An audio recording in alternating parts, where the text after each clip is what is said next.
I want to ask you, since you're an expert on illicit economies, Keptagon, has there been a very seminal change since December 7? And in that case, in what sense, on what scale are we talking? Is there still a Keptagon trade? I think actually when we look at the drug issue inside of Syria, it's actually an interesting prism or lens into essentially assessing the appetite for change with this new administration. And I have to say, having studied this, having closely examined how the regime positioned themselves behind and in and around the Captagon trade, which is, for those who don't know Captagon, it's an amphetamine type stimulant that the regime adopted industrial scale sponsorship behind, quite literally starting on December 8th when al-Shara took to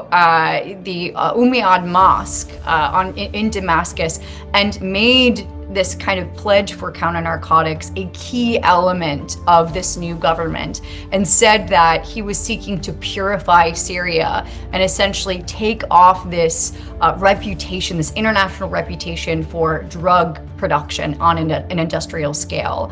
And since then, we've seen at least 5 large-scale lab busts in Syria, over 220 million pills seized by the new administration. And this, by the way, is night and day to what we saw before the fall of the Assad regime.